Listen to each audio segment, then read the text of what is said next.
Oi, Maíra. Oi, Clarissa, tudo bom com você?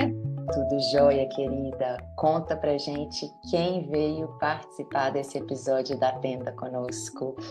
Pois é, Clarissa, olha só que interessante. Hoje a gente decidiu fazer um episódio sobre o tema de divergências entre casais na criação de filhos. E por que que a gente pensou nisso? Porque a gente teve a oportunidade de convidar o Wesley Ávila, alguns episódios atrás, para falar sobre paternidade e autoconhecimento. Eu conheci o Wesley através da doutora Priscila Xavier, num curso que a gente faz, uma formação que a gente faz em neurociências, né, em trauma na infância. E aí o Wesley, eu até contei isso lá no outro episódio, me chamou no canto para poder dizer que ele tinha muita admiração pelo meu trabalho, que ele tinha conhecido a Tenda Materna já há alguns anos atrás e que foi por conta de um episódio que foi a Criança Sempre Tem Razão, que é um episódio lá de outubro de 2021, que ele se abriu para o mundo da educação positiva. Enfim, começou a contar a história dele, a gente começou a trocar ideia pelo chat, né, pelo WhatsApp, e ele mora aqui na Itália, eu moro aqui na Espanha, então a gente tinha também algumas histórias em comum, a realidade de ser expatriado. E quando ele ficou contando a jornada dele de se aproximar desse tema, eu fiquei, nossa, essa é uma experiência legal de ser compartilhada na tenda materna, porque é uma questão difícil de você conseguir que o homem se abra, né? A gente está acostumado a ver as mulheres se envolvendo antes, quando elas se tornam mães, com essa vontade de educar através da educação positiva e tudo mais, e tentando atrair o parceiro, o pai da criança, e tendo muita dificuldade. E aí a gente achou que o tema ia ser interessante de trazer. E de fato foi um episódio muito bom, assim. E quando ele compartilhou a experiência dele, a gente soube, né, da Milene com mais detalhes, que é aluna, que foi aluna da pós-graduação na Escola de Educação Positiva. A gente sentiu vontade de trazer ela também para um episódio com os dois juntos, para compartilharem como que foi isso, né? Pelo amor de Deus, conta para os nossos ouvintes, as nossas ouvintes, o que que vocês fizeram de diferente para conseguir encontrar essa parceria, né? Mesmo sendo tão desafiador a gente, né, trazer esse tema, né? Sendo filhos da educação tradicional, é se abrir realmente para a educação positiva. A gente sabe que não é uma coisa, uma escolha fácil, um caminho fácil, e aí a gente ficou com vontade. Eles dois se tornaram educadores parentais, eles são pais da Valentina, que está com 3 anos, e eles têm um espaço, um perfil chamado Jardim Parental. Eu queria que vocês contassem um pouquinho, né, de que talvez assim pudessem começar o episódio complementando um pouco a apresentação que eu fiz, né, falando da jornada de vocês, como que vocês chegaram nesse universo da educação positiva, por que que se vocês decidiram se tornar educadores parentais, para a gente começar a trazer o tema, né, e depois falar sobre esse desafio aí da divergência entre casais, que eu acredito que seja muito comum, porque vocês atendem muitos casais, né? Sejam muito Olá, bem-vindos. Aire e Clarissa. Que prazer imenso estar aqui, poder participar desse espaço da Tenda Materna, que é um espaço assim que eu admiro muito, acompanho de pertinho e é incrível estar nesse espaço junto com vocês e poder compartilhar um pouquinho da nossa história. Então, muito obrigada por essa oportunidade. Eu espero que o que a gente traga aqui inspire muitos casais, muitos pais a buscar se relacionar de um lugar diferente, porque no fim das contas é tudo sobre o como a gente se relaciona, né? A começar em nós, principalmente. Então é muito comum assim falar, Milene, qual que é a fórmula mágica para a gente trazer os nossos companheiros para esse mundo tão incrível, né? A gente consegue aí com muita, talvez facilidade, a mãe consegue vir para esse universo mais fácil, com uma compreensão mais clara e como que a gente traz os nossos companheiros para viver isso junto com a gente.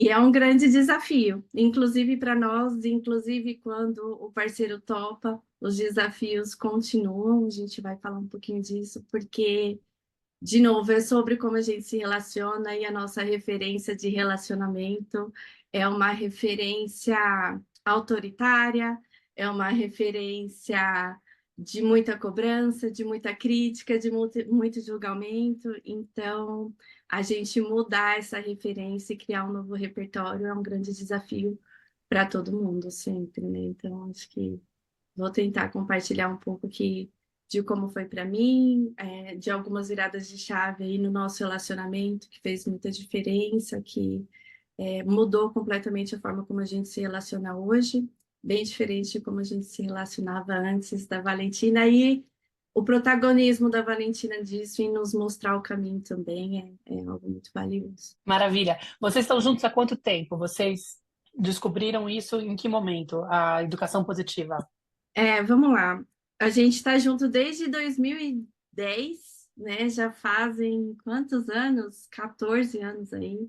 A Valentina vai fazer 3 anos e a gente eu descobri esse mundo quando eu estava grávida e foi assim um grande choque na minha vida, assim, porque eu antes de engravidar eu tinha muitas certezas, assim, principalmente em relação à maternidade, eu sempre quis muito ser mãe e eu sempre acreditei muito forte de que isso era totalmente intuitivo e natural. Assuntos relacionados à educação, a parto, a qualquer coisa desse mundo materno, para mim era algo que nem existia, porque eu acreditava que tudo aconteceria naturalmente até eu engravidar, né? E aí, quando eu engravidei, algo me veio assim, falei assim, tá, mas como que eu vou parir uma criança, né? Como é que é isso?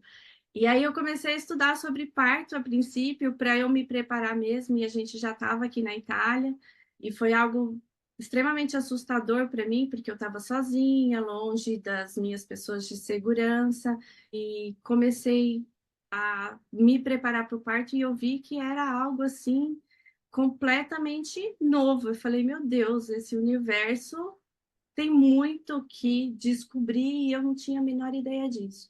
Então, foi aí que eu comecei a entender que existiam informações sobre maternidade, sobre parto, que nada disso era tão intuitivo assim, tão natural assim, que existiam mulheres que não conseguiam, né, parir de forma natural, e tudo isso foi mexendo muito comigo e eu fui querendo buscar mais informações. E até que um dia eu fui impactada por um conteúdo da Maia, falando sobre a criança não precisa ser obediente, e aquilo me despertou uma curiosidade assim e uma indignação ao mesmo tempo muito grande, porque eu falei assim, como assim a criança não precisa ser obediente, né? Da onde ela está tirando isso? Eu sempre fui obediente e eu tô aqui, que história é essa?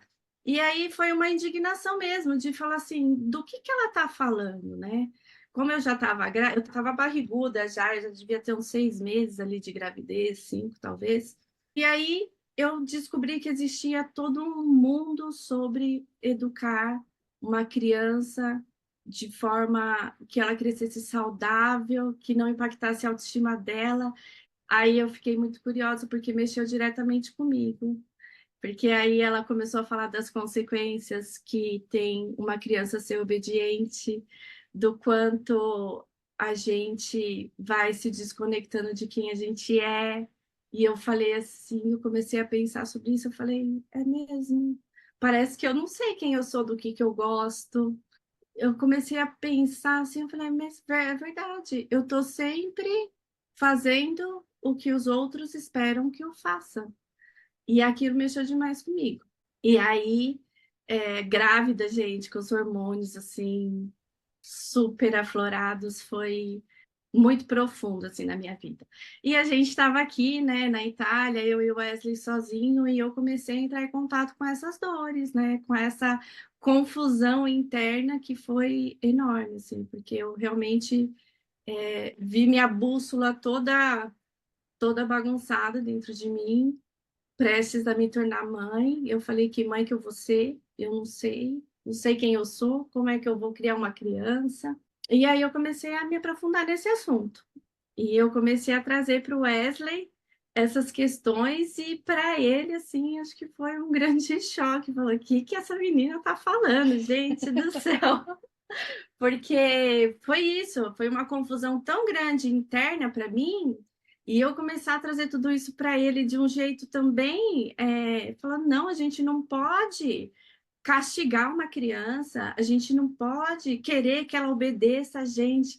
Falou, do que você está falando? Eu lembro que ele falou assim para mim, do que você está falando? Como assim? A criança tem que ter disciplina.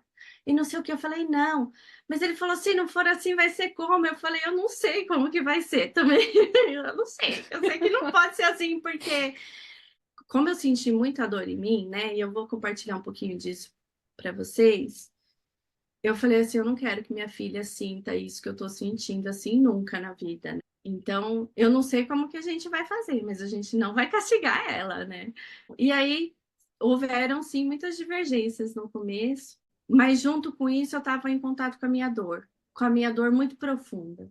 Eu era a pessoa, eu contava as histórias que eu aprontava e justificava porque eu apanhei, sabe? Sabe aquela pessoa assim, eu merecia ter apanhado mesmo porque eu aprontava cada uma, gente. E eu contava assim em roda de família, em roda de amigos, gente, uma vez eu fiz isso, aquilo, outro. Cheguei em casa, levei uma surra, mas também, olha só o que eu fui aprontar, sabe? Eu era essa pessoa aí.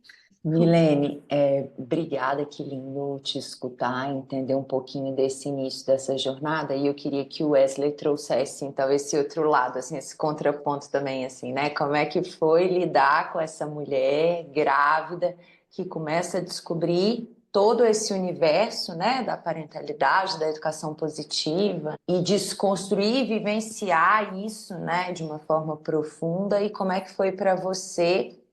E recebendo isso, né? No início teve uma resistência, assim, como é que foi esse processo até uma viradinha aí que vocês começaram a fazer as mudanças? Olá, pessoal, obrigado mais uma vez aqui pela oportunidade, é um privilégio enorme estar aqui e é muito interessante essa questão, né? Até interessante para mim ouvir de novo a Milene comentando sobre isso e voltar lá nesse período, porque uma coisa que é importante falar é o seguinte: eu, se tivesse visto os conteúdos de educação positiva que nem a Milene teve acesso naquela época, seriam conteúdos que eu passaria e falava assim, nossa, que bobagem, e não me prenderia a nenhum deles. Só que quando a Milene, por algum motivo, deu atenção para esses conteúdos, para esse tipo de informação, ela não trouxe para mim somente como algo que ela estava entendendo, que ela estava curiosa e que era algo interessante. Ela trouxe para mim desse jeito sim, mas eu percebi que junto com aquilo, como ela falou, ela já estava em contato com algum tipo de dor. Na época, a minha interpretação não foi essa, né? Mas eu entendi que tinha alguma coisa ali. Eu falei, poxa vida, ela não vai largar desse tipo de conteúdo, né? Eu resisti muito, eu falei, do que você tá falando? Você tá maluca? Como assim? Não tem que ter obediência? Eu tinha um pensamento na minha cabeça que a criança precisa ter disciplina oriental, não bastava disciplina, era uma disciplina oriental, né? E aí, isso era do meu pai, eu ouvi meu pai falar esse tipo de coisa para mim, mas na época eu não tinha essa consciência. E eu falava, que essa doida tá falando de um outro extremo, né? Ausência de obediência, né? Mas eu já percebia que ela estava vivenciando alguma coisa ali. Aquilo ali ela estava trazendo com uma certa emoção envolvida, com uma angústia. E foi aí que eu falei, eu preciso entender sobre isso para poder rebater de uma maneira mais embasada. Eu fui buscar informação para querer contra-argumentar de uma maneira mais fundamentada. E foi ali que eu caí naquela, entre aspas, loucura da criança sempre tem razão. Eu falei, o que elas vão falar nesse episódio da criança sempre tem razão? E é ali que eu comecei a experimentar um tipo de desconforto que eu falei assim, talvez seja esse desconforto que a Milene tá vivendo aqui, né? Então eu não vou poder simplesmente não olhar para isso, eu preciso entender o que está acontecendo. E aí, para mim, ali foi o início de começar a falar assim, olha só, né? Todas essas certezas que eu tenho, todas essas esses argumentos muito fortes aqui, eles talvez não estejam coerentes com a realidade que eu vivi e com a que eu quero viver, né? Eu estava pegando muito exemplos ali próximos à nossa volta, exemplos superficiais e muitas crenças, né, que eu tinha, porque eu comecei a perceber que essas certezas que eu tinha ali elas não tinham, de fato, um embasamento, eram simplesmente coisas que me haviam sido contadas. E a Milene até pode falar melhor disso agora, de como foi quando ela começou a trazer coisas sobre cama compartilhada, amamentação, e eu não queria, mas a forma como ela conduziu essas conversas comigo não foi de uma maneira de conflito, não foi de uma maneira de ficar brava, de querer se defender nem nada. Ela conseguiu de uma maneira ali mais amigável, digamos, começar a criar um espaço diferente para escuta, né? A gente já estava junto há algum tempo, então eu conhecia bem já o Wesley, e ele, eu acho que muita gente vai se identificar nesse ponto, né? Porque os homens costumam ser mais racionais, né? O Wesley, ele vem de um contexto de tecnologia, né? Então tudo para ele sempre precisou ser muito racional, muito lógico. E eu trazer aqueles assuntos para eles de um lugar emotivo, né? Realmente não fazia sentido para ele e eu falava assim, não vai dar certo eu falar sobre isso com ele, né? Eu me lembro um dia que eu falando com ele, ele falou assim, você fica seguindo essas blogueirinhas aí, essas blogueiras que ficam falando as coisas da vida delas e você acredita em tudo, tal, não sei o quê. E aí eu falei, não é sobre isso. Não é blogueira. Tudo que eu estou falando para você não é a Maia falando da percepção dela. Ela traz estudos. Ela está falando assim de John Bowlby na teoria do apego seguro. Ela fala lá do Stephen Porges de teoria polivagal. Enfim, eu falei assim, não é da cabeça dela. Isso que você está me dizendo, né? Eu me lembro exatamente quando ele falou isso. Falei, é um equívoco, porque não é a blogueirinha que eu estou seguindo que está falando da vida dela e do que ela acha. O que eu estou te trazendo aqui são estudos, né? São falas embasadas em estudo científico, não é algo assim. Então, talvez esse tenha sido um momento em que ele falou, opa, então deixa eu rever aqui. Mas, antes disso, né, tinham esses momentos, sim, mas como eu estava muito envolvida com a minha dor, eu acho que uma grande virada de chave assim foi eu ter buscado no Wesley um lugar de muito apoio e companheirismo, assim, sabe? Porque não estava fácil para mim lidar com todas aquelas dores que eu estava entrando em contato. E aí nisso eu já estava fazendo a pós-graduação, né? Com a realidade real da criança que eu fui quando eu apanhava e eu comecei a entender que eu não merecia ter apanhado, que o que eu merecia era de adultos ali me acompanhando, me orientando. Aquilo doeu tanto em mim, eu me lembro dessa dor como se fosse ontem e eu buscar no Wesley assim um lugar que eu precisava desabafar mesmo, aliviar aquela dor, sabe? Então, não foi de um lugar assim, olha, a gente precisa educar nossa filha desse jeito por conta disso. Foi assim, olha, eu fui educada assim e isso está doendo tanto que eu preciso de um colo para chorar aqui, porque sozinha eu não estou suportando. Então, eu acho que desse lugar assim foi uma grande virada. Eu fico até emocionada, porque a gente precisa muito, né, desse lugar. Porque é difícil para a gente também, até hoje é difícil, depois de 3 anos caminhando aí, entrando em contato com tudo isso. Muitas vezes eu me deparo com dores assim que eu falo assim, nossa, tá muito difícil lidar com isso. Preciso de alguém para me abraçar, para me cuidar, só para me escutar. Então, muitas das nossas conversas eu fui de encontro a ele desse lugar assim, não de falar sobre como vamos educar a nossa filha, mas como eu fui educada e tá me doendo muito, sabe? Me dá um colo aqui que eu preciso do seu abraço, que eu preciso só de que você não fale nada, só fique aqui comigo. Então, eu acho que essa talvez tenha sido o que fez a maior diferença no começo ali para ele começar a aceitar de um lugar diferente, ele pode falar melhor. Nossa, é muito linda a experiência. E, Milene, eu vou falar, é muito parecido com a minha história, pelo menos o começo. Não deu esse match por tanto tempo, né? Tô separada do pai da Nara e muito tem a ver com divergência também em relação a isso. Mas eu descobri também a parentalidade consciente, essas coisas, grávida da Nara, e me veio uma pressão muito grande, porque eu tava mais ou menos como você, achando que, tá tudo certo, é só, imagina, maternidade é uma coisa intuitiva, é só fazer evitar aquilo que os pais fizeram que não deu certo, que eu não gostei, e repetir aquilo que eu achei maravilhoso. Tiro de letra. Eu sempre fui CDF, sempre fui muito, né, cabeçuda com as coisas. Sabia que eu ia fazer bem, né? Achava, nossa, que tadinha. Tinha intuição de que ia fazer bem.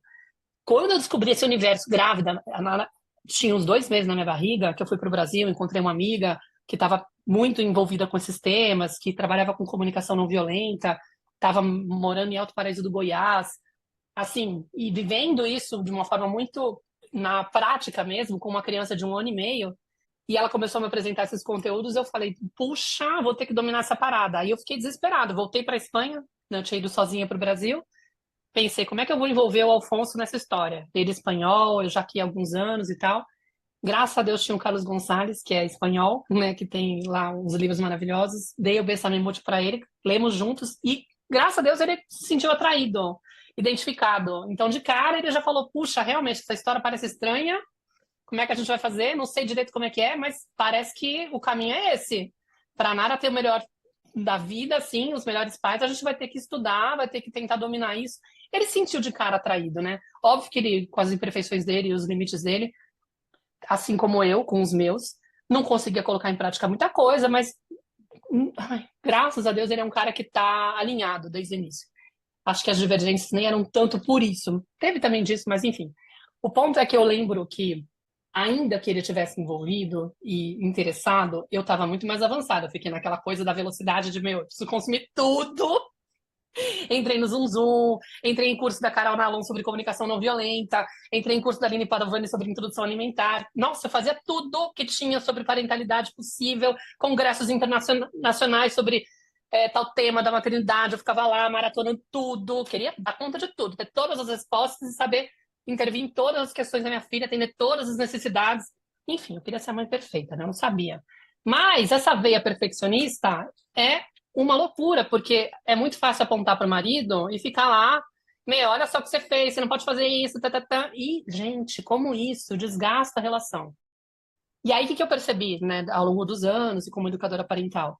Que esse é um movimento muito comum. A mãe vai, descobre a parada, né, se envolve, descobre que aquilo é a salvação da criança, que se não for aquilo, a criança vai sofrer, vai ficar traumatizada, vai ficar toda zoada, desburacada, enfim, hashtag vai dar ruim lá na frente.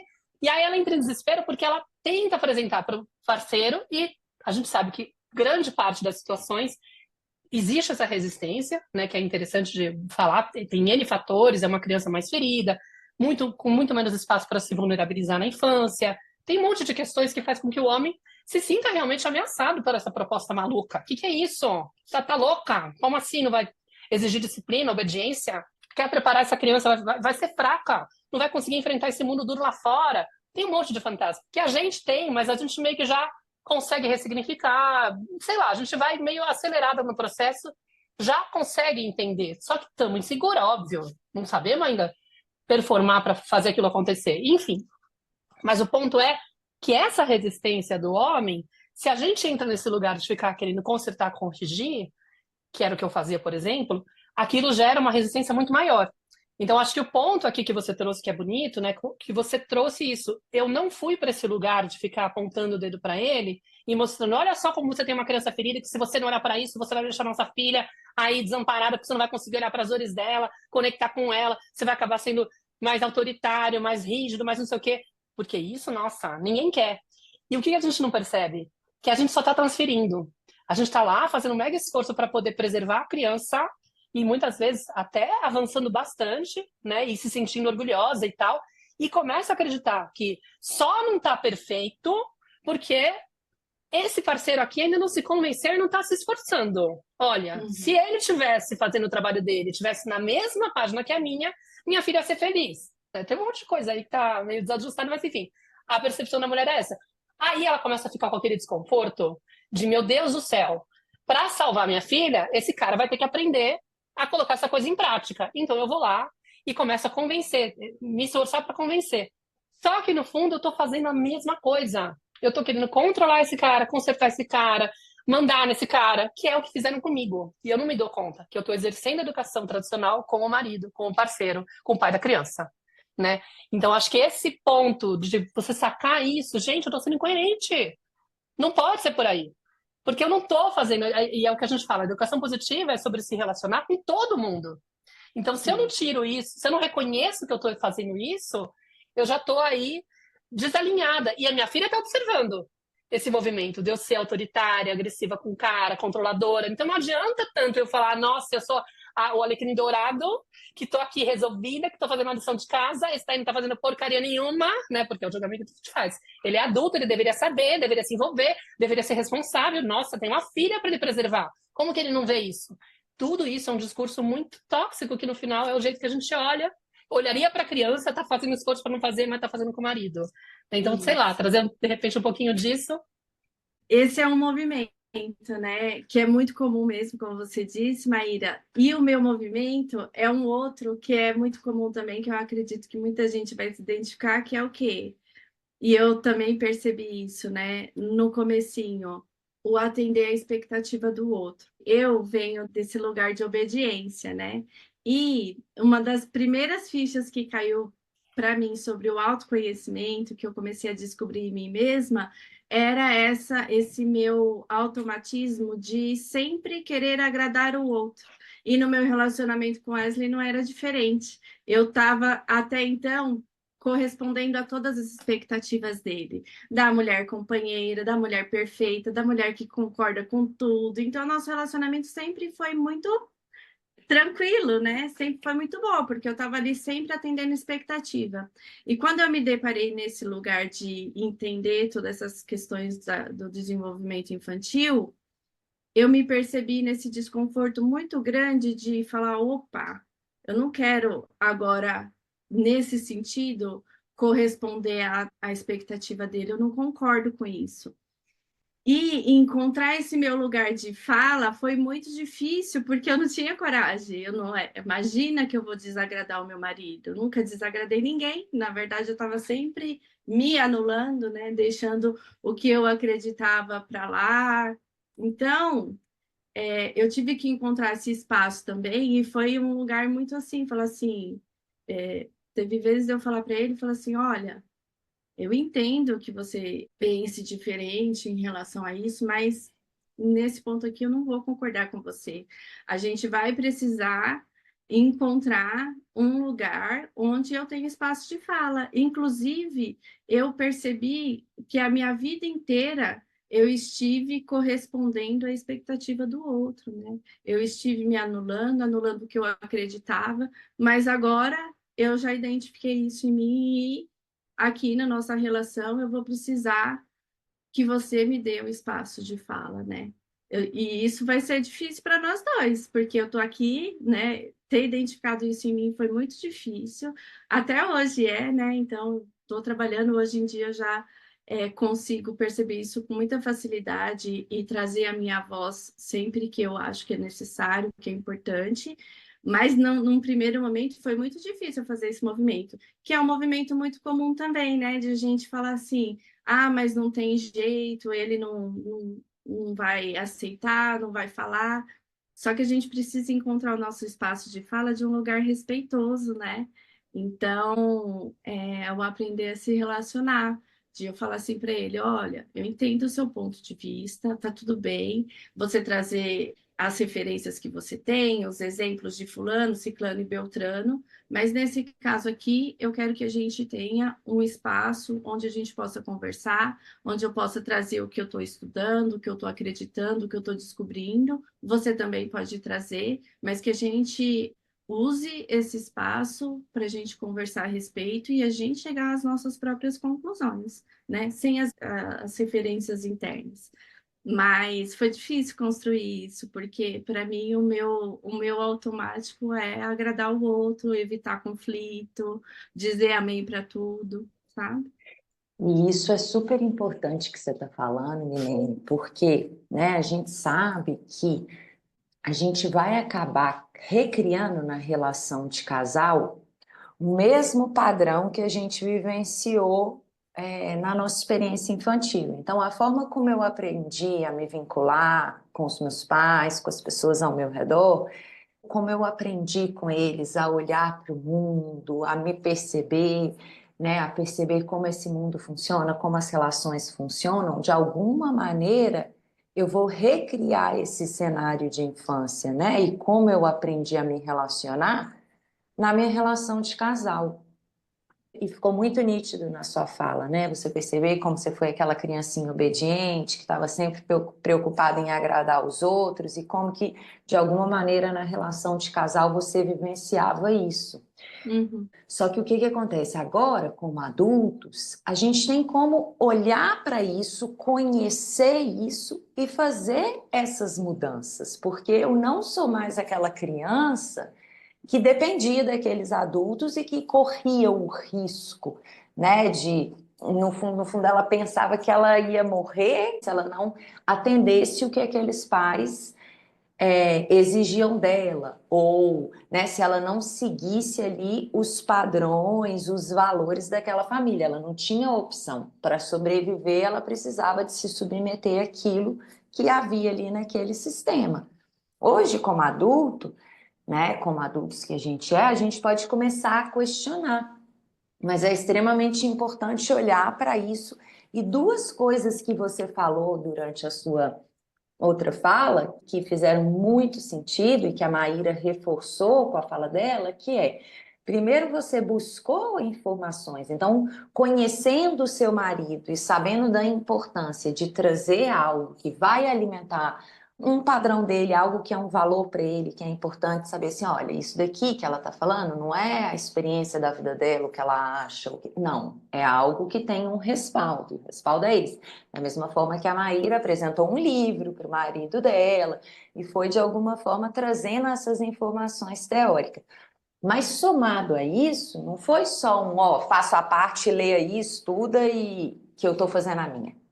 Existiu também uma mudança de postura na qual você falou assim, olha, eu sempre tive aqui, de alguma maneira, né, te apoiando, cedendo, seguindo o que você dizia. Só que agora sou eu que estou precisando de ajuda. Isso está mexendo muito comigo e eu não sei o que fazer com isso, né? Então, assim, o fato de você se vulnerabilizar, falar que estava doendo, que você precisava dele, e algo que você falou assim, eu precisava que ele só me escutasse, né? Só escutasse, às vezes. Para mim, só escutar nunca é só escutar, né? Assim, escuta é uma das coisas mais desafiadoras que eu percebo hoje, é sustentar mesmo relações na qual você verdadeiramente se sinta escutada. Porque a escuta ela é extremamente poderosa. A gente tem até um episódio, né, Márcio, sobre o poder da escuta.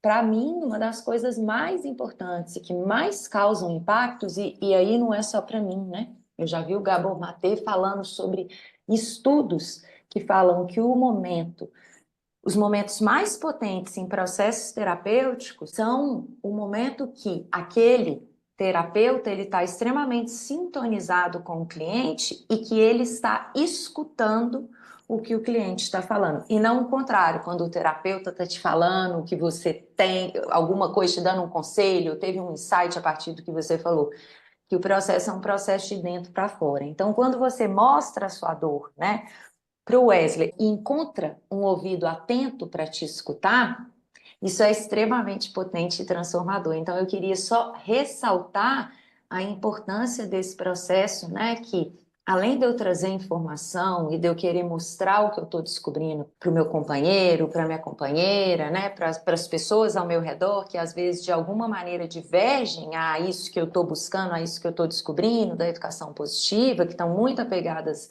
à educação tradicional, né? Além de trazer informação, é extremamente importante vivenciar a educação positiva. E isso passa por eu olhar para as minhas dores, para a minha experiência infantil, e eu ser capaz de hoje pedir ajuda, mostrar o que está doendo, voltar a atuar de uma forma alinhada à nossa natureza, que é interdependente, que é cooperativa, que é vulnerável, né? E que sente, né? Que sente e expressa. É, eu fiquei curiosa de saber como que foi pro Wesley escutar essa fala, porque assim, complementando um pouco do que a Clarissa trouxe, né, essa coisa de que a gente está, muitas vezes, na relação de casal, reproduzindo a espécie de vínculo que a gente vivenciou na infância, o que eu entendo, assim, muitas vezes é que a gente se apaixona, assim, pelo parceiro ou pela parceira, muito também, às vezes, pela dor da nossa criança interior. E buscando nesse parceiro, de forma inconsciente, uma forma de receber aquilo que a gente não recebeu lá atrás. Então, muitas vezes tem um acordo meio que oculto, inconsciente, de, olha só, eu quero ser cuidada por você, né? Eu quero ser orientada por você, eu me sinto confortável no seu lugar. E aí, quando, de repente, tem um despertar nesse nível, da pessoa perceber, cara, eu tô nessa relação reproduzindo uma coisa que não sei se hoje faz sentido. Porque quando a gente tem aquele momento do se apaixonar e tal, tudo faz sentido, né? Você fala, nossa, que gostoso, essa pessoa, ela me preenche, ela faz tudo que eu tô esperando, eu me sinto realmente realizada com ela. E de repente você percebe lá na frente e fala, peraí, tava naquela época sendo muito interessante, mas hoje talvez não seja o que me permite ser quem eu sou. Eu estava muito com medo, travas, com coisas que estavam lá influenciando o meu jeito de ser naquela época, e hoje já não vejo sentido nisso. Eu não sei se eu quero esse tipo de relacionamento. E apresentar isso para o parceiro, nossa, é uma doideira, porque muitas vezes para o outro, peraí, eu tô confortável nesse lugar, né? Eu tô adorando, a relação tá perfeita para mim. Quem é você agora para poder mudar o combinado, ainda que seja inconsciente, oculto e tudo mais? Então, muitas vezes, essa transformação que essa mulher vive, vamos dar o exemplo da mulher, porque a gente sabe que aqui, entre as experiências que a gente está trazendo, tem a ver com isso, né? A maioria das situações é a mulher que traz essa transformação, esse salto de despertar de consciência e vontade de mudar, e é o homem que se sente ameaçado por essa figura que mudou completamente, e eu não sei se eu consigo entrar nesse novo acordo, se eu tô afim, né? Então eu queria saber, Wesley, como foi para você receber essa conversa? Foi exatamente desse jeito que você comentou, Maíra. Você tinha comentado anteriormente que existe esse período da relação ali onde a mulher fica com esse pensamento: a minha relação só não está dando certo porque o cara não está fazendo, né? Eu tô aqui dando sangue, como pode? Eu tô fazendo o máximo aqui e tal, e as coisas não estão caminhando porque o meu marido não está vindo junto. Isso é muito comum, esse ponto da relação é muito comum e ele é um ponto muito dolorido, né? Porque a mulher se sente solitária, ela se sente injustiçada, ela se sente sobrecarregada e de fato acontece, isso acontece.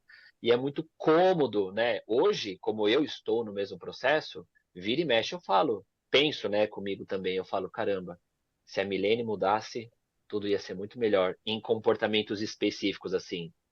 A diferença é que hoje eu consigo observar esses pensamentos e inverter para mim, né? O que cabe a mim nesse momento. E, cara, isso é um trabalho enorme, né? É tão confortável ficar querendo que a Milene mude, né? É tão mais fácil, mas a gente entende a maturidade do processo. Então, a consequência disso, Maíra, é exatamente nesse momento. Na nossa relação minha e da Milene, esse momento não praticamente não aconteceu que ela ficou esperando eu mudar. Por quê? Porque ela não ficou querendo me corrigir, né? Ela não ficou querendo apontar o caminho para mim como se ela estivesse certa e eu estivesse precisando segui-la, né? O que aconteceu foi isso que ela falou.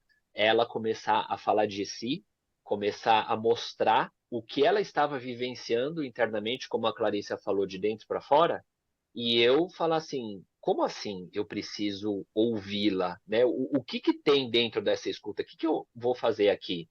Então, veja que tem uma grande diferença entre a Milene fala assim, a partir de agora, a gente vai ter que buscar autoconhecimento, você vai ter que olhar para a tua história, você vai ter que revisitar a tua infância e você vai ter que entender por que que você é autoritário, por que que você é irritado, por que que você perde a tua paciência, porque eu estou fazendo isso. A Milene não fez isso, né? Ao invés de fazer isso, ela começou a buscar de uma maneira muito bonita, de uma maneira muito íntegra, entrar em contato com toda a história dela, e aí eu vi naquele momento o quanto estava sendo difícil para ela, eu senti a dificuldade dela em falar assim, olha, eu sou uma pessoa que estou buscando o tempo todo agradar você, agradar a minha mãe, agradar meu pai, agradar as pessoas no trabalho e tal, e eu não quero mais isso. Inclusive, na época, ia ser a primeira vez que os pais dela iriam vir nos visitar, depois que a gente começou a viver a educação positiva, e ela falou para mim, eu queria pedir a sua ajuda, porque eu não sei como vai ser com os meus pais aqui. Então, eu preciso que você me ajuda. Se você vê que eu estou entrando num momento difícil, eu quero que você intervenha ali e você me apoia tal. E aí para mim foi bizarro assim, porque eu não sabia que eu tinha esse privilégio de ser esse cara que tem a voz mais ativa dentro da relação.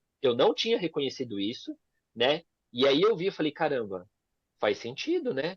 É cômodo para mim isso aqui. E aí foi uma mistura de caramba, agora que eu identifiquei que eu tô nesse lugar, eu vou perder esse lugar, eu não vou mais poder falar as coisas. E aí foi muito louco, porque eu pensava assim, ela tá sendo muito ousada. Quem que ela pensa que é para fazer isso, né? Se ela tá na dúvida aí, aonde que esse caminho vai me levar? E foi aterrorizante, porque exatamente como vocês duas disseram, o que vai vir dessa nova milênia aí, né? Quem que é ela, entendeu? Aonde que isso vai nos levar? Então, eu fiquei com muito medo, eu fiquei muito assustado e eu pensei assim, ou eu confio nesse processo, ou eu confio no amor que eu tenho por ela, porque eu sei que é algo muito positivo e que é muito genuíno esse caminho que ela está seguindo, ou eu vou me manter fechado, isolado, e o único resultado disso vai ser o meu congelamento, o meu afastamento aqui. Eu não estava entendendo o que estava acontecendo, mas eu estava entendendo que ou eu vou me afastar e me isolar, e eu vou perder algo aqui que eu estou vendo que está acontecendo, ou eu vou tentar acompanhar, vou confiar, vou seguir, né, o nosso amor aqui e vou conseguir dar a mão para ela e não sei o que fazer, mas vou seguir junto com ela. Que emocionante te ouvir falando isso, Wesley, né? Acho que a Milene aí também ficou emocionada também, Maíra, enfim. Mas o que eu queria pontuar é assim, algo extremamente importante, que é assim, num sistema familiar, né, quando uma pessoa, né, e aí eu estou falando, por exemplo, do sistema de vocês dois e a filhinha de vocês, né?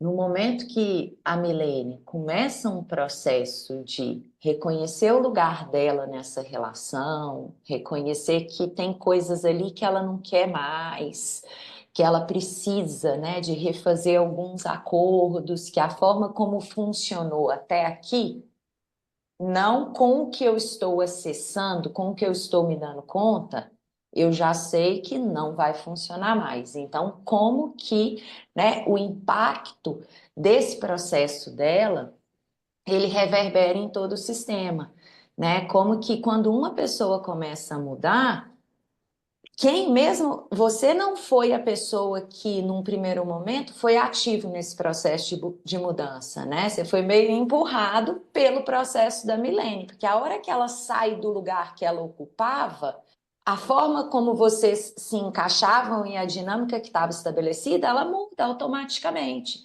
Então, aquilo que você podia esperar dela, aquilo que você recebia dela, aquilo que acontecia na dinâmica, de repente ela não está mais encaixando, ela não está mais correspondendo. Naturalmente, você vai ter que vivenciar uma mudança também. E é uma mudança que você não está escolhendo num primeiro momento conscientemente, né? Então, ela te empurra para essa mudança e aí você se depara, opa, eu tenho agora uma escolha aqui. Eu vou seguir nessa relação e para isso eu também vou ter que olhar para mim, ou eu vou me afastar mais ainda e me fechar, né?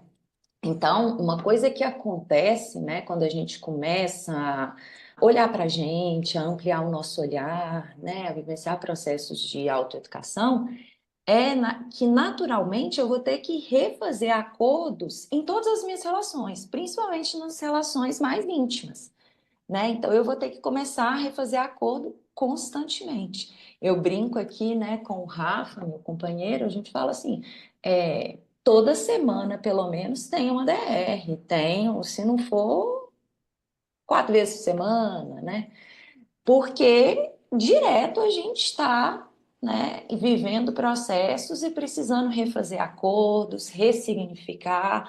E eu, engraçado, né, assim, porque eu atendo muitas mulheres e eu vejo, né, geralmente, né, mulheres casadas com homens, né, relações heteronormativas, mas assim, o quanto que essas mulheres elas vão vivenciar esse processo de descobrir a educação positiva e tudo, e mergulham nisso, mas ao mesmo tempo, o quanto que o movimento vai gerando um abismo entre elas e os companheiros, né? Assim, ela começa a entender aquilo, mas ela segue o padrão da experiência infantil, que ela aprendeu que não era seguro se vulnerabilizar, que não era seguro mostrar o que estava sentindo, que não era seguro. E óbvio que isso é reforçado ali na relação de casal, porque o momento que a gente, né, encontrou essa pessoa,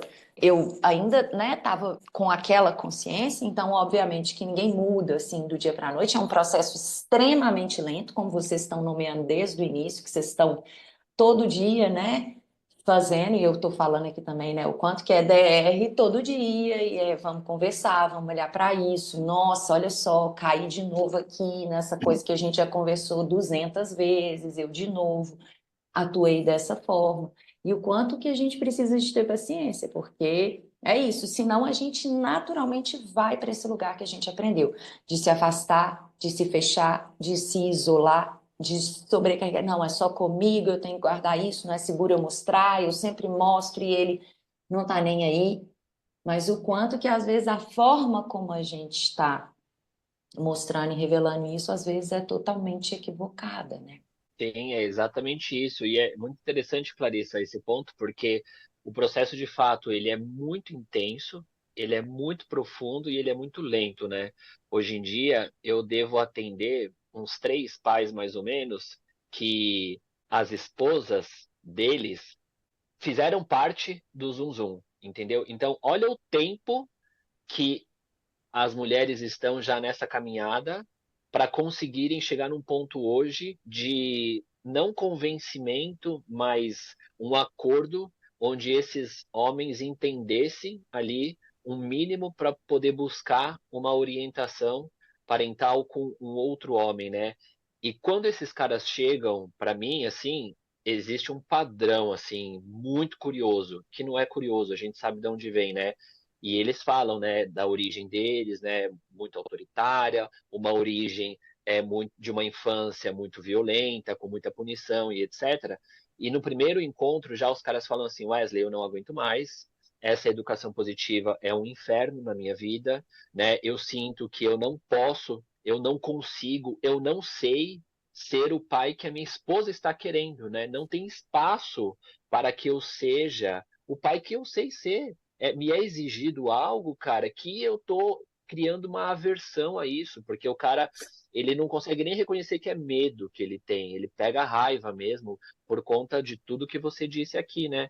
Então, a grande questão é a seguinte, né? O cara sente que ele não tá seguro para entrar nesse processo, né? Que ele não consegue, que não tem espaço ali para ele conseguir fazer isso. E aí a gente tem que voltar e falar, né? Que, pô, é exatamente isso que a Clarissa acabou de dizer.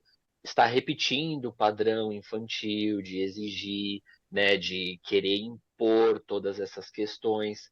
Então, quando eu começo a trabalhar com esses pais ali, o primeiro, o segundo encontro é puro acolhimento, né? É pura escuta mesmo, né? De fazer exatamente isso, falar, eu passei por isso também, né? E na minha relação com a Milene, mesmo não tendo esse período onde ela me colocou como o culpado das coisas não estarem dando certos, onde ela exigia que a minha mudança fosse responsável pelo sucesso da dinâmica familiar, mesmo assim ainda houve um período de afastamento nosso.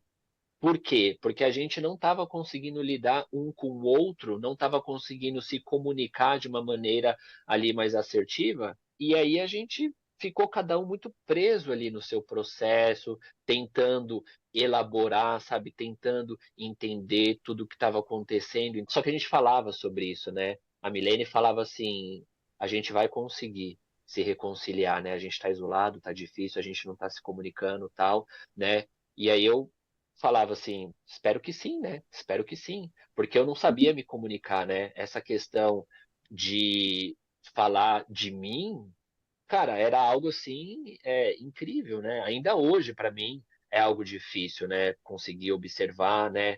Aceitar quem eu sou, não querer lutar comigo mesmo, né? Essa questão de lutar contra quem eu sou é muito difícil, né, entender os meus automatismos. Essa questão, por exemplo, que é muito recorrente em briga de casal, assim, organização. Sempre tem uma pessoa na relação que é a mais organizada e a outra que é a mais desencanada das coisas. No caso, eu sou o cara organizado, mas eu sou organizado ao extremo, o cara metódico, né? O cara sistemático. E a Milene não tá nem aí pra nada, sabe? Não tá nem aí. Ela larga o roupão dela em cima da cama, né? Um tênis em cada cômodo da casa. Ela nunca sabe onde que tá a carteira dela, onde que tá o óculos, né? E aí eu falo assim, meu Deus, né? Mas a vida seria maravilhosa se ela se preocupasse com isso.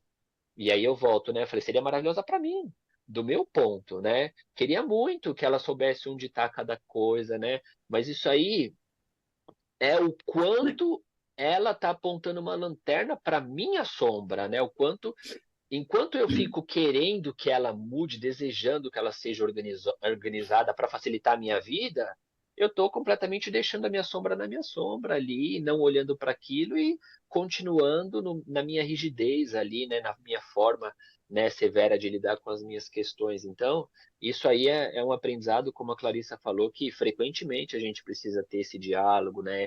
A diferença é que a gente adquire essa maturidade de conseguir dialogar falando, né? Eu chego para a Milene e falo, olha, talvez eu não comunique isso para você da melhor maneira possível. É o jeito que eu vou conseguir te falar, né? Então, tem a ver comigo. Tá sendo difícil para mim. Então, estou com dificuldade nisso, nisso e naquilo. Isso se trata, né, de questões minhas, tal, e a gente consegue conversar de uma maneira mais honesta, né? De uma maneira mais responsável, digamos assim. Deixa eu complementar um pouquinho o que a Clarissa falou e depois com Wesley, porque é muito isso, né? Quando a gente começa a se conscientizar, e para mim foi muito claro, como eu fui a criança obediente, eu costumo acatar bastante assim o que eu estou aprendendo, e tal. Então, para mim foi uma ficha que caiu muito fácil essa questão, fácil não, né? Que eu entendi rápido que eu tinha que sempre voltar o olhar para mim, né? Me autorresponsabilizar qual é a minha responsabilidade dentro da relação. E isso é extremamente difícil de fazer na prática, né? Mas eu peguei isso, essa informação, e falei assim: eu preciso aprender a fazer isso, né? E quando você começa a tentar, fala assim, tá, mas como assim? Qual é a minha responsabilidade na relação? Isso na prática é muito difícil de você identificar, né? Fala, não, porque é isso, a projeção, né, que a gente faz no outro é muito automática e ela é muito forte. Foi muito difícil para mim tirar essa venda, mas eu tinha isso na minha cabeça. Fala assim, eu sempre voltava a pergunta para mim, tá, mas e qual é a minha responsabilidade? E quase sempre no começo eu não encontrava essa resposta.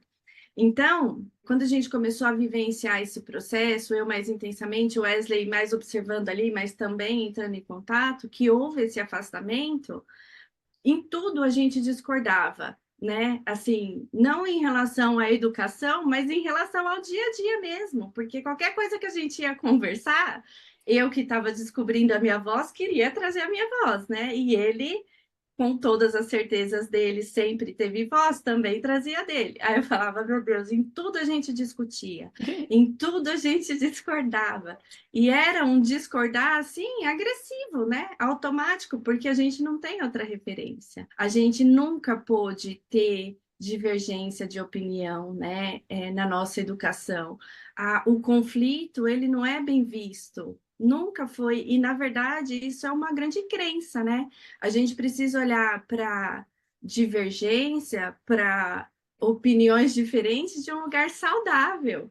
Mas isso, gente, imagina. E aí eu comecei a me questionar. Tudo que eu falava para o Wesley, eu falava assim, aí eu voltava para mim, eu falava, nossa, mas eu preciso falar desse jeito? Não preciso. Aí eu ia lá e pedia desculpa para ele. Chegou um momento assim que eu não aguentava mais pedir desculpa para ele. Aí volta para mim, né? Falava, mas também você não consegue fazer nada certo. Aquele autocobrança, né? Autoflagelo. E aí eu queria trazer esse ponto, né? Porque a gente precisa olhar para a gente nesse processo todo, porque se a gente olhar só para o nosso processo, já é um trabalho gigantesco, assim, ó, porque a gente está projetando o tempo todo as nossas insatisfações no outro. E aí, toda a conversa que eu tinha com ela, eu voltava para mim e falava, nossa. E eu comecei a perceber que era exatamente como eu fui tratada, assim. Eu tratava ele ou como eu fui tratada, cobrando ele o tempo todo. Ele tinha que fazer isso, em relação às coisas do dia a dia mesmo, sabe? E aí eu falava assim, nossa, e eu comecei a perceber o quanto era uma dor minha, né, da minha criança de ter sido tratada assim, e eu estava só reproduzindo o que eu tinha vivido. Foi uma grande virada de chave isso. Então, hoje eu ainda percebo, ainda tem esse movimento, e aí quando eu percebo o pensamento automático, a gente observar o nosso pensamento, quando a gente aprende isso, gente, quando a gente aprende a observar o nosso pensamento, que nem a Clarissa me ensinou, na terceira pessoa, assim, cara, você começa a ver uma realidade completamente diferente, aí você começa a olhar para aquilo e fala, nossa, você não precisa ser tão rude desse jeito, tão agressiva. Eu acreditava que ele tinha que saber tudo, assim, várias coisas. Eu falo, tem que ficar te falando tudo. Tudo eu tenho que te falar. E não, isso era só uma reprodução do que eu tinha vivido. E aí eu comecei a me abraçar, falava, nossa, como deve ter sido difícil viver assim, você criança. Sabe? Essa questão do autoacolhimento, quando a gente aprende isso, é muito lindo, né? É o se relacionar consigo mesmo, porque eu só projetava nele o como eu me tratava, na verdade, a mim mesma. E aí eu falava assim: nossa, calma, respira, você está no processo, você também erra, né? E aí é um movimento difícil de se responsabilizar, de olhar para si, de ter compaixão da sua história. Enfim, é uma grande virada de chave. A gente, mesmo a gente no mesmo movimento hoje, depois de 3 anos, né, caminhando assim, a gente está muito certo do caminho que a gente quer, da educação que a gente quer proporcionar para nossa filha e tudo mais. E ainda assim a gente tem divergências, né? Na melhor conduta, no como a gente vai guiar a Valentina em determinadas situações, a gente tem vivido isso. E, gente, por mais que a gente tenha certeza do caminho que a gente quer correr, por mais que a gente queira isso do nosso coração mais profundo, na prática, a nossa referência interna é outra. E às vezes a nossa emoção vai tomar conta, e por mais que eu queira fazer diferente, na hora ali eu vou fazer de um jeito que eu não tenho consciência que não é o melhor. E se o Wesley vem falar isso, hoje a gente tem o mesmo nível de conhecimento ali, né? A gente estuda junto, a gente sabe. Então, por exemplo, eu vivenciei uma situação com a Valentina, onde foi muito desafiador para mim, e eu não me dei conta que eu deixei as minhas emoções falar mais alto, e eu conduzi a situação com ela de um jeito não tão respeitoso. E como eu lido com isso, né? O como eu lido com isso é que vai ensinar, na verdade, né? Vai ensinar o Wesley, vai ensinar a Valentina, olhar para esse meu erro e falar assim, tá tudo bem, né? Você naquele momento não estava consciente o suficiente, você estava envolvido, você estava ali imersa nas suas emoções e você não conduziu da melhor forma. Eu me acolher, entender que eu sou humana, que eu vou errar e que não vai ser diferente disso, né? E que eu posso aprender com esse erro e o que eu faço com esse erro é que vai realmente ensinar. Então, eu falo assim, na hora da divergência, assim, a gente tem que sempre priorizar, né? O nosso acolhimento, primeiro, o acolhimento da criança, e a gente está muito alinhada com a realidade, né? A gente conseguir, depois que passa o, o, o calor ali da divergência, quando está a criança junto, qual que foi a realidade, né? A gente ser coerente com a realidade. Então, a gente saber identificar, é aquela história, né, de a gente separar as emoções, né, o que que era uma emoção minha, o que que era uma emoção do Wesley, o que que é da Valentina, e o como a gente consegue nomear a realidade real para ela, né? Porque é isso. E aí eu vou para ela e falo assim, amor, a mamãe errou. A mamãe não conseguiu lidar com essa situação que você estava tendo uma crise de raiva aí, da melhor maneira com você, eu não posso te tratar desse jeito, a mamãe não soube lidar com isso, me desculpa. E aí eu vou reparar a relação com ela, né? E não é o reparar só num pedido de desculpa, é no dia a dia, porque a criança sente, né? Ela criou uma referência daquilo que ela viveu. E o quanto eu lido com isso de um lugar de humanidade mesmo, né? Isso é muito difícil. A gente olhar para o nosso erro, assim, acolher ele e conversar com Wesley de um lugar assim, e falar assim, puxa, eu achei que naquele momento eu estava fazendo o melhor e talvez ainda eu não consiga lidar diferente quando eu vivenciar esses momentos, porque ainda tem muita coisa dentro de mim que eu preciso curar, que eu preciso olhar com mais atenção, né? Então, existe esse movimento, esse lugar também de a gente saber o que é o certo e ainda não conseguir fazer e conduzir com a criança da melhor forma. E a gente tem que buscar esse apoio no outro também e aprender a acolher o outro também, né? Então, quando a gente percebe isso na gente e o nosso parceiro vai e faz uma besteira na forma que ele conduz com a criança, a gente vai conseguir acolher ele também nessa dificuldade e falar assim: olha, eu vejo que é difícil para você, mas isso não é a melhor forma de a gente conduzir a nossa filha. A realidade é muito cruel para ela. Então, você dá licença que eu vou conduzir, porque nessa situação eu consigo conduzir melhor e a gente vai conversando sobre isso, né? Vai se conscientizando mais. Enfim, eu não sei se eu consegui trazer aqui, talvez eu tenha me perdido um pouco, mas o que eu quero dizer é o seguinte: a gente vai errar muito nesse processo também, mesmo sabendo de todo o certo que precisa saber fazer com as crianças, porque a nossa referência interna ela é muito forte. Eu estou com quase 40 anos, estou com 39 anos, são 39 anos andando no mesmo caminho. 39 não, 36, né? Que foi quando eu entrei em contato. Uhum. E desbravar esse novo caminho leva muito tempo, né? A gente precisa ter paciência com a gente precisa aprender sobre autocompaixão, autoacolhimento, porque quando a gente conseguir fazer isso com a gente vai conseguir fazer com todo mundo, com o nosso filho, com o nosso Uhum. parceiro, em todas as relações, né? Miriam, fica tranquila, essa foi maravilhosa. Certeza que ressoou aí dentro de muitas ouvintes a sua fala. Trouxe muitas referências e repertório. Está sendo, acho que, muito rico a gente poder escutar a experiência de vocês. Eu vou trazer aquele lado, assim, do que não funciona, só para poder pontuar, assim. Eu, por experiência própria, não cheguei nesse lugar que você chegou de conseguir me conectar com o pai da minha filha desde esse lugar da vulnerabilidade. Eu fiquei muito mais presa nessa coisa da sensação de ser superior, né, com muita arrogância, tratando ele de um jeito assim com menosprezo por achar que ele não estava se esforçando. E hoje, né, a gente acabou se separando quando a Nara está com 4 anos, a Nara está com 9, para quem não tem a ideia do contexto. Hoje eu vejo o quanto eu participei para que a relação tivesse aí um desgaste. Na época eu achava que não, né, que era tudo ele, tipo, porque a responsabilidade era mais dele por estar fechado a esse mundo e tudo mais, era uma das coisas que me incomodava. Teve outros pontos que eu percebi que foram muito, que eu considerei muito na hora de definir que para mim era melhor me separar dele, porque eu não sentia espaço para crescer, eu não sentia espaço para ser eu mesma. Eu sentia que o meu crescimento como educadora parental mesmo, assim, sabe, eu estava tendo um reconhecimento absurdo nos meus perfis, no meu trabalho, estava muito feliz, realizada, me sentia muito confortável com tudo aquilo que eu estava construindo e conhecendo, e aí ele olhava torcendo o nariz, criticando demais. E eu comecei a sentir que não tinha sentido. Mas eu percebi depois, eu tive que fazer uma espécie de, né, nossa, leitura, que não era só isso que estava atrapalhando, era também muito da minha postura de sentir que, olha só, esse ser aí podia estar muito mais avançadinho. Não conseguia encontrar esse espaço, né?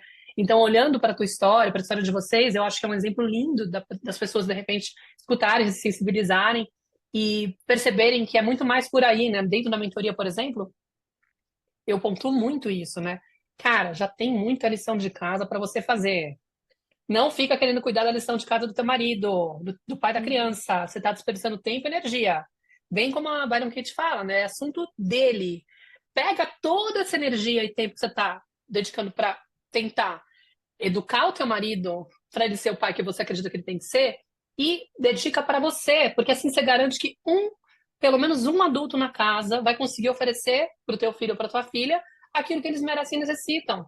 Entendeu? Então aprimora isso, porque não só a criança garante receber isso, como você acaba inspirando o outro pela postura, que é o que você está falando, né? Exatamente. Pelo exemplo, e não porque você fica empurrando a tua verdade de forma, né, tradicional, querendo mandar no outro e mudar o outro. Então, acho que foram exemplos muito bons, assim, que vocês trouxeram, e trago aqui que realmente a outra via não é tão legal, não funciona, hashtag vai dar ruim lá na frente. Te garanto que a chance de dar problema ou você ficar arrastando uma relação com esse desgaste é muito maior, né? Então, e outra coisa também que me chamou a atenção, que você falou dessa coisa de como a gente não vai evitar o erro, né? Não é essa a proposta da educação positiva, né? A gente tem que, muitas vezes, lembrar isso, porque as pessoas ficam com essa questão meio pressionando elas, acreditando que parece que a gente está propondo isso, né? Ninguém pode falhar, porque a coitada da criança vai sofrer. E não é por aí, é saber lidar com o erro. E às vezes o que ajuda no casal, quando ele já está com esse nível de diálogo, né, que já tem essa parceria aí mais garantida, é até fazer um combinado. Se você me vir com a minha criança interior, tendo um ataque de birra diante do meu filho, da minha filha, por favor, me chame a atenção. Porque isso vai acontecer, isso é esperado, não é todo dia que a gente vai conseguir dar conta. Então tá tudo bem. E é mais fácil eu aceitar a intervenção do outro se teve um acordo prévio. Se foi uma coisa assim, tipo Verdade. assim, Milene, para com isso, você não tá vendo que é a tua criança, né? Mas se tem, de repente, um código que você pode soltar, ou de repente você fala assim, deixa que eu pego a Valentina e vou para aqui, porque eu tô percebendo que você tá um pouco mexida. O mínimo que você puder falar, se afasta, o outro não vai se sentir ofendido, atacado, criticado, né, na defensiva, como costuma acontecer quando a gente se vê corrigido. Imagina, no pico do nosso ataque de birra, vem alguém e te critica, você tá jogando lenha na fogueira, entendeu? Então, ter esse acordo prévio muitas vezes ajuda, tá? Só uma coisa que me veio assim, falei, não, acho que essa notícia, esse comentário pode servir para muita gente, então não vou desperdiçar. Mas assim, acho que o episódio foi maravilhoso para trazer muitas referências assim para quem está nos escutando, para quem tem essa dor. Mas a gente precisa encaminhar para o fim, né? Senão ele vai ficar muito longo. Ah, só um contexto, tá? O Zoom Zoom é o programa que a Clarissa fez até o início de 2021, que era sobre criança interior. Por isso que ele citou, né? Imagina assim, esses pais que estão chegando agora, que são maridos e parceiros das mães que fizeram o Zoom Zoom, ou seja, elas estavam nesse processo até 2021 e agora que eles estão vindo trazer, estão se abrindo para isso, tá? Só para dar um contexto. Mas eu queria que vocês trouxessem, de repente, alguma orientação de como que vocês fazem com essas famílias que chegam com essas questões de divergência de casal. Você tem mais algum ponto que vocês queriam trazer, assim, que é desafiador para elas e como vocês orientam, tá bom? Sim, eu acho que exatamente isso, né, Maíra? Quando você consegue ter um mínimo de um diálogo ali e ter alguns combinados, esse ponto já é uma forma do casal é, meio que subliminar assim, pedir ajuda, né? Falar assim, estou pedindo ajuda um para o outro, né? O normal, né, o comum também poderia ser, fala assim, me ajuda, né? Se você não quiser deixar o combinado, a Milene às vezes fala assim, não estou conseguindo, me ajuda, ou eu falo assim, olha, eu estou no meu limite aqui, por favor, me ajuda, né? Onde na minha vida eu pensei que eu poderia pedir ajuda? Um dia, jamais, jamais, dificílimo para mim assumir que não estou conseguindo pedir ajuda, e hoje eu vejo como pode ser libertador, né? Eu chegar e falar assim, falar, olha, tá sendo um dia muito difícil para mim hoje, foi um dia pesado, tal, não sei o quê, não estou no meu melhor, né? Preciso da sua ajuda. Cara, hoje para mim fazer isso, ok, mas jamais imaginei que eu pudesse fazer isso, né? Um dia. E também, como você mesmo disse, Maíra, a questão do se responsabilizar, né? Você citou a Byron Kate aí, fazer as inversões. Fazer as inversões é a melhor coisa do mundo, né? Como eu falei, eu sou um cara que eu fui criado, eu fui adestrado para ser esse cara metódico, né? Esse cara rígido, né? Então, eu preciso reconhecer que a rigidez está em mim. Não sei se um dia deixarei de ser esse cara rígido, né? Esse cara com um olhar mais crítico, julgador, né? Porém, não me importa se eu vou deixar de ser. O que me importa hoje é o como eu consigo lidar com isso, né? E eu venho percebendo que o fato de eu não querer mais evitar isso me dá mais autonomia para conseguir interpretar melhor isso e observar. Inclusive, por exemplo, aconteceu hoje de manhã, a gente saiu para ir no mercado, eu e meu sogro, que meu sogro está aqui em casa esses dias, né? E aí eu tenho uma questão com a minha rigidez com relação à alimentação, né? Para mim, doce, açúcar é ruim, ponto. E aí entra numa questão, né? O açúcar é ruim para a vida, então eu não aceito açúcar. Nunca, Wesley, você vai aceitar o açúcar? Na teoria, no meu natural, no meu automático, eu nunca vou aceitar mais o açúcar. Porém, o quão extremo é isso, né? O quão isso é rígido e eu não vou poder permitir um croissant num domingo chuvoso em casa, a gente comer um docinho assim, e aí eu preciso reconhecer, não, eu não vou permitir isso, né? Eu consigo lidar com essas questões. E a gente foi no mercado hoje, na hora de passar no caixa, o meu sogro falou assim, ai, é esse suquinho aqui de pera que a Valentina gosta. Aí eu falei assim, não, cara, você está poluindo o paladar dela, apesar de ser um suquinho natural, orgânico, sem açúcar. O meu automático é, cara, você tá. Por que que você vai querer poluir um paladar que está sendo construído tão bonitamente aqui por mim, pela Milene, né? E aí eu volto para mim, né? Eu falo, esquece o que ele está fazendo, né? Volta para você, Wesley. O como, naquele momento, eu estou definindo a forma como ele deve expressar o afeto, o carinho, a atenção dele por ela. Eu estou impedindo que ele expresse do jeito que ele tem ali, do jeito que ele sabe. Quem sou eu para pegar uma atitude dessa que não faz parte do nosso dia a dia, né? É algo, é uma exceção, é algo esporádico, né? Mas o meu natural seria já falar assim, não, não, não, não vai comprar suquinho nenhum para ela não, né? E aí logo na sequência ele falou assim, ai, e a Milene gosta desse chocolatinho aqui. Aí eu falei, cara, você tá acabando com a minha vida, né? Como que você vem comprar um chocolate para ela, cara, entendeu? E aí eu volto na questão de falar assim, caramba, como a Milene disse, né? Caramba, olha o quão severo eu sou, né? E aí eu consigo voltar na minha infância e lembrar daquele Wesley pequenininho ali que não podia nada, né? Que nunca tinha direito a nada, que sempre tinha que seguir a regra, comer no horário, comer a quantidade certa, do jeito certo, usar a roupa certa, o brinquedo, a organização, tudo, tudo. E aí eu preciso voltar. Então, eu poderia muito bem focar o meu esforço para mudar o comportamento dele, da Milene, e parar de olhar para mim, né? Então, veja como é muito mais atraente mudar os outros, né? Criticar os outros, do que é muito difícil olhar para mim, muito difícil. Então, eu entendo, né, essa questão das mães falando, mas o segredo ali é inverta, volte para você. Vai ter dias que você não vai ter energia, vai ter dias que você não vai conseguir, mas volte para você, né? Falei, Maíra. Só rapidinho, porque se você pega, imagina você lá na cena e você pensando, nossa, que arriscado oferecer chocolate para Milene, nossa, esse suquinho orgânico, que arriscado. Aí se a gente brinca de cara assim com a Byron Kate, é oferecer chocolate é arriscado. Isso é verdade? Né? Aí a gente começa a brincar, tipo, meu, não é verdade, né? Tipo assim, ainda mais pontualmente, né? Vamos supor lá, né? O suquinho orgânico para filhota de quase 3 anos, que já tá aí, tá tudo certo. E quando a gente se convence que não e vai olhar, a realidade é muito mais gentil do que a historinha que a gente conta sobre ela. A gente percebe que, cara, é um pensamento estressante que faz a gente entrar num lugar de alerta, querendo controlar o outro. E, na verdade, só esse parênteses que eu fiquei com vontade de falar, porque me veio toda a leitura, assim, rapidinho, assim, puxa, que bom que é conseguir observar o pensamento e fazer aquilo que ela falou, né? Ver em terceira pessoa, ver de fora, assim, e perceber que o sofrimento vem de se identificar com ele, mas não porque aquilo de fato é arriscado, né? É só uma brincadeira. Aí depois você vê toda a correspondência com a rigidez do que você sofreu lá, né? Fala muito mais da sua dor do que da realidade em si, né? Aquilo não é arriscado.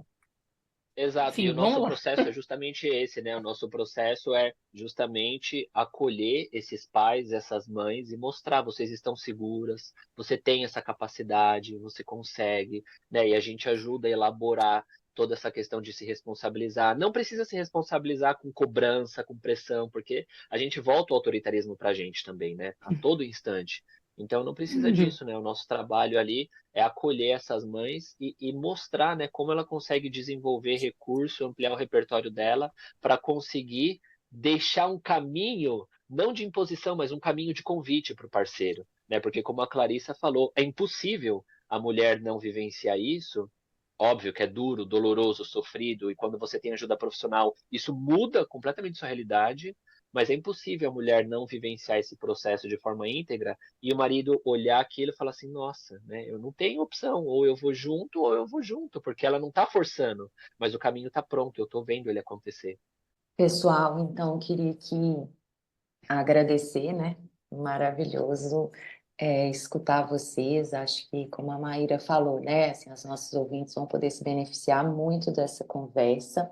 E aí eu queria que vocês deixassem uma mensagem final. Milene, se você quiser trazer uma mensagem final para quem está nos escutando, e que vocês falassem um pouquinho do trabalho de vocês, né? E como que as pessoas podem encontrá-los. Bom, a mensagem final que eu gostaria de deixar é que é maravilhoso quando a gente consegue se conectar com o nosso autoconhecimento, a nossa autorresponsabilidade.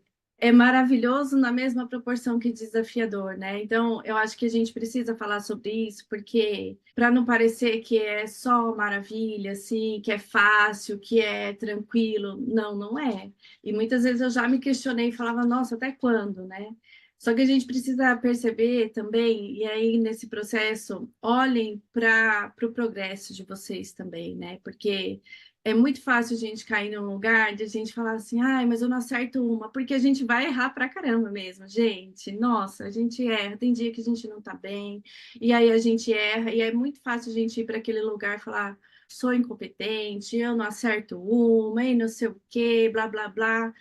Aprender o autoacolhimento é muito importante nesse processo e a gente olhar para o quanto a gente consegue fazer diferente, porque é esse fazer diferente um pouquinho por dia, assim, que vai abrir um novo caminho, que vai mudar esse padrão que a gente tem. A gente precisa reconhecer o padrão autoritário, de autocobrança, de autocrítica, de autojulgamento, de projeção, enfim, gente, muita coisa, mas se a gente conseguir voltar o olhar para nós, é tão libertador, assim, tão libertador, muito mais libertador do que desafiador, eu diria, né? A gente colhe os frutos positivos de tudo isso, apesar das dores, dos desafios, das dificuldades. E uma outra coisa aqui em relação aos parceiros, que eu gostaria muito de deixar assim, tentem resgatar o motivo principal do qual vocês resolveram se unir a outra pessoa, que é justamente a gente ter um lugar seguro para a gente compartilhar da vida, né? Da nossa vida. Então, busquem no parceiro de vocês apoio para consolar a dor de vocês, gente, porque o nosso processo é dolorido e a gente precisa de apoio. Então, tentem não olhar para o processo do outro, olhem para o de vocês e busquem no outro apoio, que eu acho que esse, para mim, foi o caminho assim que funcionou, né? E quando você dá, que nem o Wesley falou no começo, esse privilégio para o outro, esse poder para o outro de poder te acolher na sua dor, na sua vulnerabilidade, na sua dificuldade, você fortalece essa relação, né? Você mostra para o outro que você precisa dele, e precisa mesmo, como a Clarissa citou aí no decorrer do episódio, a gente é interdependente, a gente precisa do outro. E a gente buscar no nosso parceiro ou parceira esse apoio, né? Esse lugar genuíno de eu preciso de colo, eu preciso de uma escuta. Se vulnerabilizar é um caminho muito lindo, assim. E eu acredito porque é o que funcionou aqui e a gente, como casal, a gente se fortalece cada dia mais quando a gente mostra a nossa sombra para o outro, né?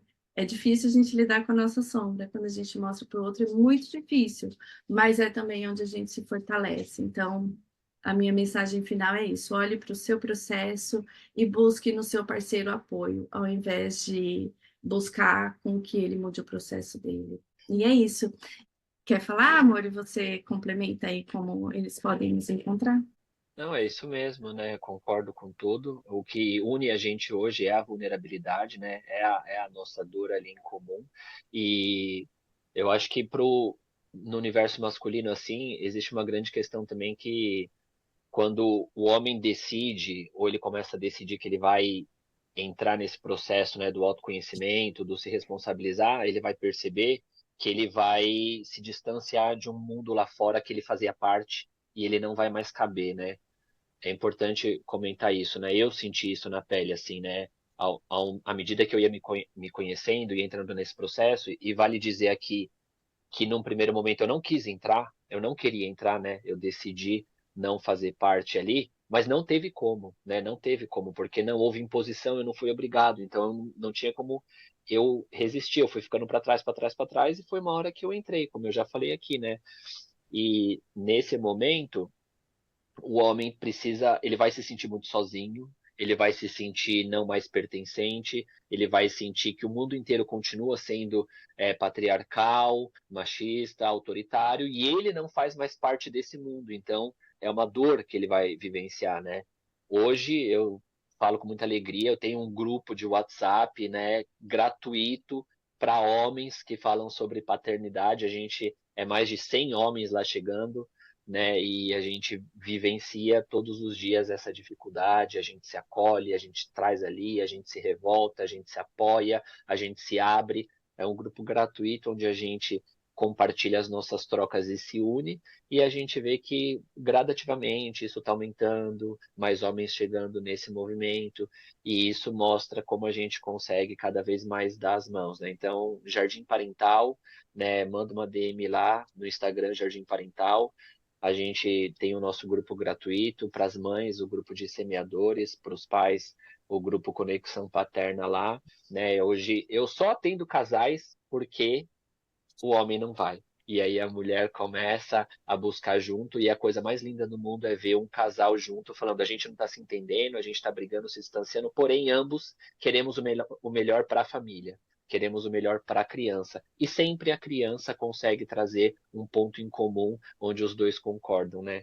Então hoje esse é o nosso trabalho, e mais uma vez agradeço muito a oportunidade, vocês são responsáveis, né? E têm uma grande contribuição na nossa vida, por estarmos hoje aqui, e só tenho a agradecer. Obrigada, foi lindo, o episódio foi maravilhoso. Para quem está escutando a gente, teve curiosidade, o episódio A Criança Sempre Tem Razão é o número 38. Busca lá no Spotify para que vocês possam encontrar. O Poder da Escuta é o episódio número 57, tá? Se você gostou desse episódio, manda para aquele amigo, para aquela amiga que está vivendo aí esses conflitos, essas divergências de casal, porque eu tenho certeza que isso pode ajudar muitas famílias, muitos casais a entender aí um espaço de diálogo, estabelecerem um espaço de diálogo mais amoroso, que gere mais conexão, menos conflito, apesar de eles existirem, né? A gente sabe que não vai evitar, mas possivelmente vai conseguir, de repente, aproximar e fazer com que, né, essa coisa fique mais amena. Procurem a Milene e o Wesley, e é isso, muito obrigada. A gente se vê no nosso próximo episódio. Um grande beijo e até lá. Tchau, pessoal. Tchau, tchau. Tchau, Obrigada. Tchau, tchau. Eu sou a Clarissa de Achiara. E eu sou a Maíra Soares, e você acaba de escutar mais um episódio da Tenda Materna, um podcast sobre maternidade e autoeducação. Nossa conversa de hoje te tocou de alguma forma? Tem algo que você vai fazer diferente depois de ter escutado esse episódio? Se sentir no seu coração, compartilha com as suas amigas o nosso podcast. Deixa um comentário no nosso perfil do Instagram, @tendamaterna.podcast, ou no aplicativo do Spotify, contando como esse episódio mexeu com você. Segue a gente para não perder nenhum encontro de inspiração, crescimento, trocas profundas e muito apoio. E se você curte a Tenda e tem interesse que o nosso projeto se expanda, nós te convidamos a se tornar uma apoiadora. Para isso, é só você entrar na página www.apoia.c/tendamaterna e fazer a sua contribuição. O link clicável está aqui na descrição do episódio. Muitíssimo obrigada! Nos vemos em nosso próximo episódio. Até lá!